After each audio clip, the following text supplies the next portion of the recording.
What's up, guys? This is CCG Sam, and I'm coming at you guys with another episode of Yugioh Worth It Edition. So in today's episode, done with the cringy intro, and now I'm just gonna just get straight into it. In today's episode, we got 3 different rogue decks at 3 drastically different price points.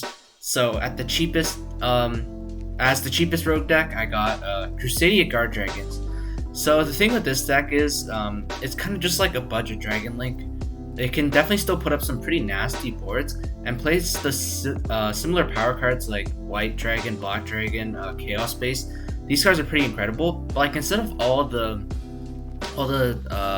Hockey 5-Rax combo stuff, like you just play cards like Kyoto Waterfront, and you don't even need to do that much. You just need to see a Waterfront, get a Saryuja out, stick a Gamseo on board, and it's pretty much just like 3 negates on its own. Like just by itself, 3 negates, plus you put up cards like Savage, you have an Echo Max plus like Crawler too, and if you open Parallel Exceed, you get a Gravedigger's Trap Hole too. So that's like 3, 4, 5, 6 negates, like pretty much with almost every hand, because all the Crusadias are essentially starters. Other than that, everything in this deck pretty budget, so overall I think it comes to about 150 Canadian dollars. Might be a little more, a little less, but it's something around that price point. Pretty cheap for a combo deck in my opinion, especially a combo deck that can go second too, because the Crusadias are just really incredible at going second, especially something like Reclusia. But anyways, without further ado, let's get straight into the first duel. Alright guys, so welcome to the very first duel. We lose the die roll and we're going second against Soloman Great. Soloman Great also a pretty decent rogue deck for this format. This guy played a little weird from what I saw. Definitely not the most optimal plays, but when you're drawing Gazelle off your Buffalo, discarding Spinny, I guess you don't really need to play well because you're just sick. You drew Veiler or Gazelle, which is just crazy, honestly.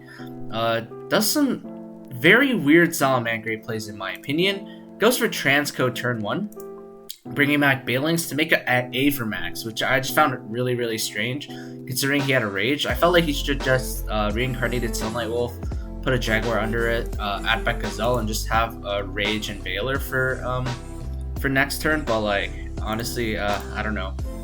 Avermax usually is pretty hard for decked out, but for something like this, it's definitely not too big of a problem. Start off with Waterfront. This card is just really good. You might even want to consider putting in like a second Kaiju in the main deck to go second. Give them a Kaiju that pretty much does nothing with the counters. It'd be pretty good at breaking boards, and your opponent would actually have to negate this, because obviously you don't want to give them the Gamma Seal because you're just giving them free negates. But if you give them something like, I think Radiant or Dogran, they don't really do anything on your turn, so you're pretty much free to do whatever. I blow up his set. Surprised he didn't chain Rage, discarding Foxy to pop my Magius. I think I would have just lost if straight out if that happened. Chaos Space, call up Serpent to get Wyvern Buster. Really good card, Chaos Space. Chaos Space can put back the Wyvern Buster too, which is just insane. I get a Boot Sector and Black. Boot Sector is still pretty good because you play cards like Quick Launch and stuff, so you still have Rockets in the deck. I don't know why, but the counters are not really working here. But I also realized I didn't have to remove counters to search Gamseo. It's kind of a misplay on my part, but whatever. This is like the interesting part of this deck that's different from Dragon Link. Your LP just summons a Red MD. Red MD just brings back any dragon, and you just turn the form to Saryuja. So like, obviously not as powerful as the Dragon Link stuff, but maybe you could try incorporating cards like Brotar and Levineer and stuff. But that's just gonna raise the price quite a bit, because you're gonna start playing cards like Hockey 5-Rax and stuff like that. That's a budget build. This works pretty well. Like, so you just summon Gamma Seal. That's like pretty much all you need, really. Gamma Seal on its own already like 2 negates that banish, and it's pretty big. So, and your opponent can't Kaiju you, which is the craziest part. Get a Rocket Tracer, and I'm just pushing for game at this point to do his Avermax. Bring a bunch of dudes on board. If he has Nibiru, doesn't matter. I have enough negates. I attack his guy, and I negate its effect in Grave, and he just scoops it up. So going into game 2, as you can see, he's going to open the Buffalo Spinning again, add Droll, and draw Droll, and goes. This guy's draws are insane. First he drew Gazelle, Veiler, now goes in Droll. This guy's honestly crazy. Draws another Rage and Foxy. He makes a Sunlight Wolf setting 3. Honestly, just with the Gozen though, there's not much I can do with this hand. Maybe it would have been best if I made a Striker Dragon here. So Striker Dragon out of Boot Sector, hopefully maybe bait something out like a Veiler or something. And then Striker, if it doesn't get baited out, I can pop itself, adding back Tracer, and then I have like a Boot Sector special, pop Boot Sector, summon the other guy from deck. Instead, I just do the 2 rockets. It's just not much I can do with this hand, considering I should double Leonis, double Exceed into goes in. That is bricked. Not much I can do. I'm pretty sure. Yeah, I think I just lose from here. I scoop it up, honestly. I'm not playing through all that. Game 3 is where it gets interesting. Choose to go first, and my hand is pretty insane, except he opens Gamma Droll. So you guys are gonna see with this deck, you can even kind of play through Gamma Droll, which normally should be like a death sentence for any combo deck. He Gammas my Exceed. I kind of wanted the Mages to resolve more. I think it was like a little there's a little bit of poor communication, because I don't know if he's trying to Gamma the Exceed in hand, so before he even hits the field and triggers Magus. So like, yeah, I'm not sure it would have mattered though, because I had Quick Launch to trigger Magus anyways, but like, it's just a small thing. I had a Draco, and then he Drolls me on Resolution, so that does put a dent in my plays, because like I would have been getting back Maximus, discard off Chaos Space, add black, and then go full combo from there, get Gamma Seal as well.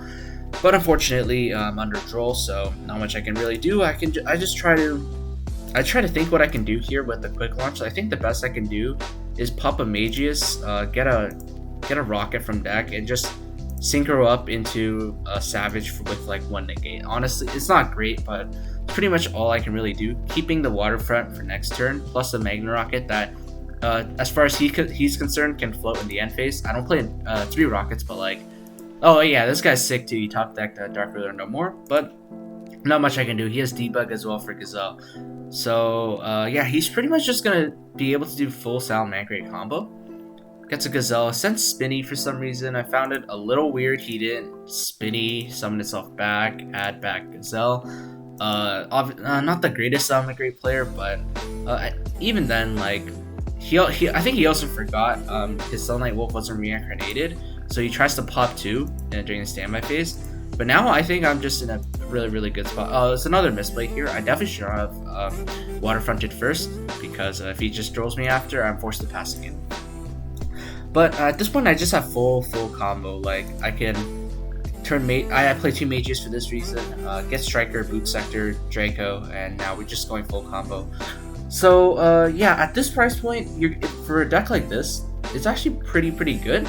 The only problem is it's kind of susceptible to the ban list with a card like Guardragon LP, which may or may not get banned. So, although this deck has lots of power cards, and can play cards like Gamma Seal, Kyoto Waterfront, I still think if you're spending $150 but don't want to play meta, this is definitely a very good choice. It can definitely compete with the top meta decks right now. Put up nasty boards. You see here I misplayed, but like that's besides the point. You can put up nasty boards and stuff. But I mean, other than the fact that like it might be a little less consistent and powerful than Dragon Link, it pretty much kind of just replicates the same thing. Plus, the Crusadias give you a better going second game than the Dragon Link deck could, in my opinion. So yeah, definitely consider this rogue deck if you have like around $150. But now I'm gonna be moving on to the second deck now, which is gonna be Gren Maju OTK. So let's get into that.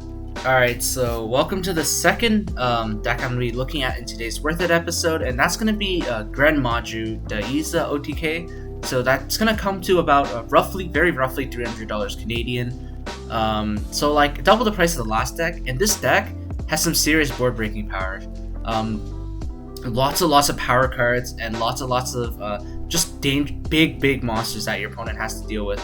Cards like Golden Castle Stromberg just put so much pressure on your opponent and kind of just force them to negate it.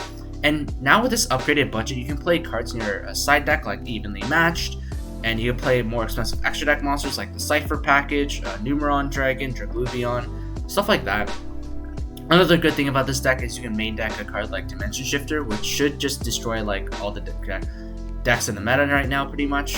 But yeah, not much else I have to say about this. This deck is a very hyper going second deck, so you definitely do not need to win dice rolls to win with this deck. So yeah, without further ado, let's get straight into the duel. Alright, so welcome to the duel.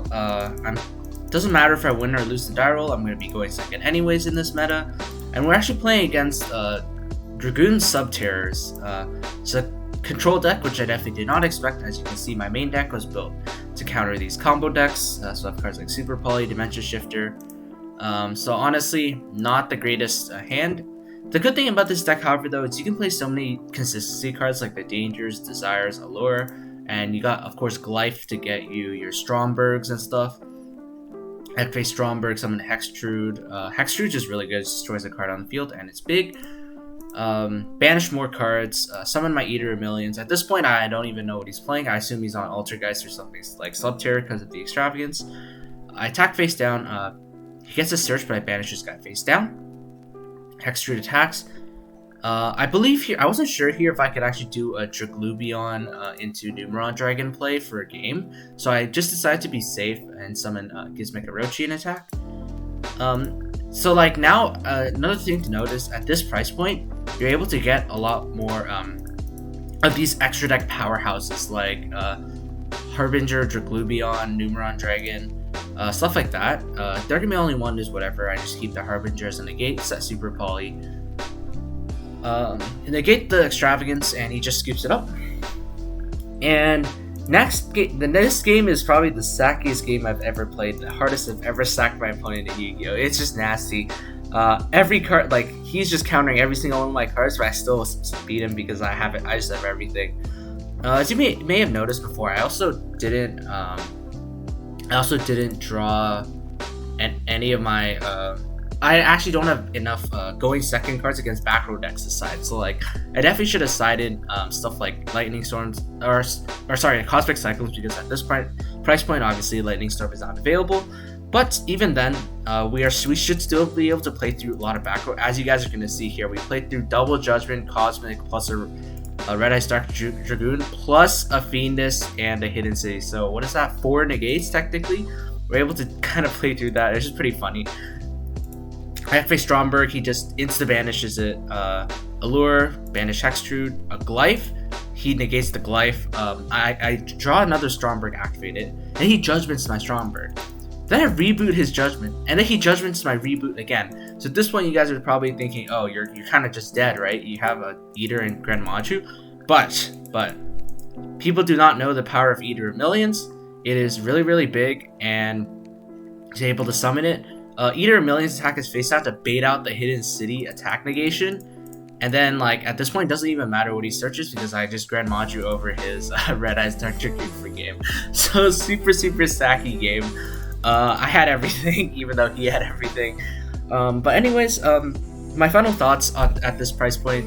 Like, this is probably closer to the more expensive end of Rogue. If you have $300, I just recommend you pretty much to spend it on a meta deck if you're interested in playing competitively. Yes, that's a lot of money to be spending on a card game where your deck may or may not get hit, but if you really, really like playing OTK decks or something, Gren Maju is definitely something to consider, considering a lot of these cards just got reprinted like Golden Castle and stuff, and overall the deck should definitely not get hit, and if anything is only helped by the banlist nerfing other decks in the meta.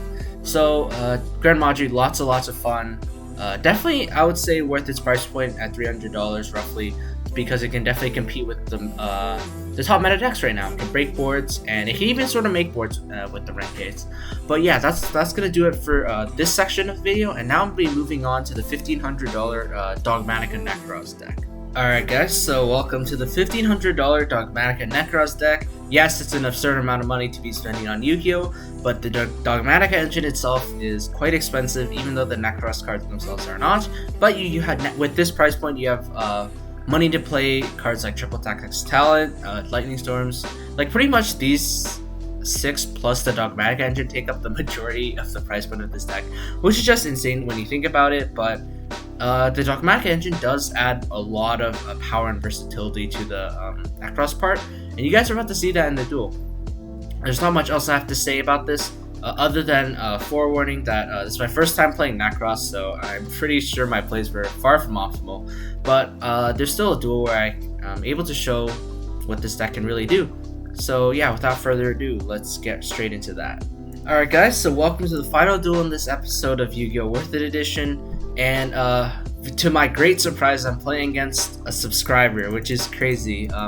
I just queued up for a duel, and he somehow recognized me. This is crazy. Shout out to this guy, man. Thanks so much for your support. He's playing Shaddolls, as you know, very popular on the channel. No, I was just very surprised that you heard of my channel before, considering I'm not even that big of a YouTuber. But it's a very nice experience. What was not very nice was drawing Gamma and Driver, and my hand ended up being pretty bad. I started with Cycle, tributing the 2 for Valkyris, because in my mind I was thinking if I just allow him, if I just pass and hope to Gamma him at a good spot, I have to draw something good for turn, otherwise my hand is just completely dead. I have 2 ritual spells and a Valk. I Valk Tribute itself, thankfully dropped Preparation of Rites. This probably saved me, funnily enough, because now I'm able to add Kaleidoscope, Brio, add Unicorn. The only real play I know in Nekroz is Kaleidoscoping for a Herald to summon Unicorn.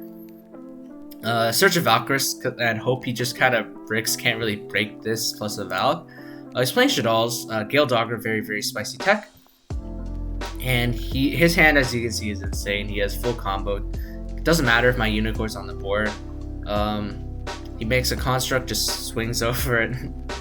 I Valk. Even though I Valk, he's completely set up for next turn. He's got Super Poly, El Shaddol, Resh, summons Ecclesia, Gus Fleur-de-Lis, and for turn I draw another Gamma, so not much I can do. I just scoop it up from there. But in this duel, you're gonna see why this deck justifies the $1,500 price point. This is just insane what this deck can really do. So I just start with some the standard Nekroz play, get some Dogmatika cards, and then set my stuff, get a Valkyris. Valkyris is insane because it protects your Unicorn plus the Ecclesia Fleur-de-Lis lock, so that's really good. Plus I have a Droll, and as you can see, the hand is actually pretty good too, so like it's not even that bad of a hand, and I'm still able to kind of just brush it off pretty easily. After he drop-outs my Unicorn, he chooses to pop my punishment, so I have to get rid of the Construct before I negate it with Fleur-de-Lis. I think, in my opinion, this is probably one of the best this deck can do. So like the Dogmatika disruptions in punishment and Fleur-de-Lis, Unicorn plus a Valkyris to like protect your board, plus some like hand traps for disruption. So the thing with this deck is, in theory, it should be very consistent.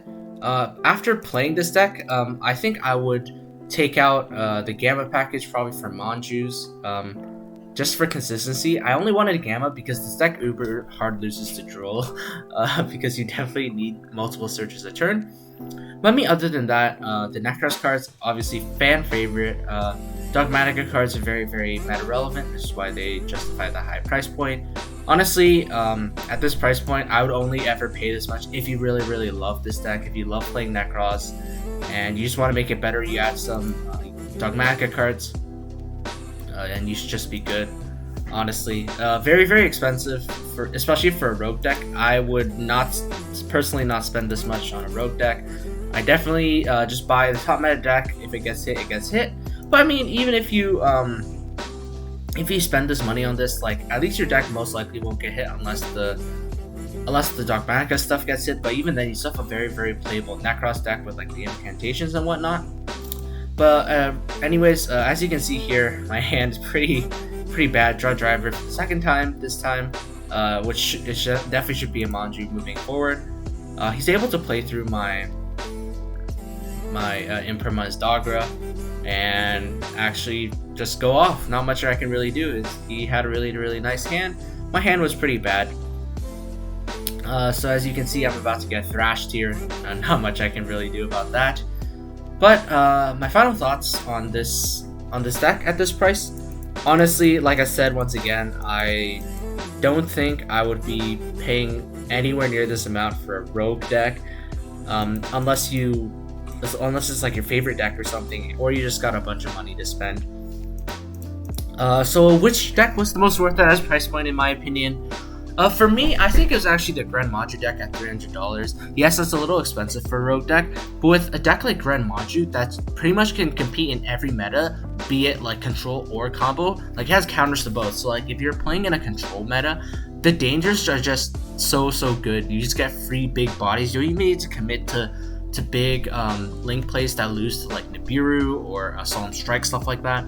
And of course, in a combo heavy meta, you can play cards like Super Polymerization, Dimension Shifter, stuff like that. So the $300 Gren Maju deck is definitely my worth it winner for this video, but the 150 Crusadia Guardragon deck super underrated. If you want to play like a tier 2 1.5 maybe combo deck that can still make boards and still break boards, like honestly $150 is a great price. You're not paying that much, so even if the LP got hit or something, you're not losing that much. You still have a very playable deck in just Crusadia Kaiju OTK, so like you could just turn it into that after if LP gets hit or something. But yeah, that's all I gotta say for this video. Thank you guys so much for sticking around. If you liked the video, please remember to leave a like, and please subscribe to the channel because it really means a lot to me, helps keep me motivated to keep posting videos like this.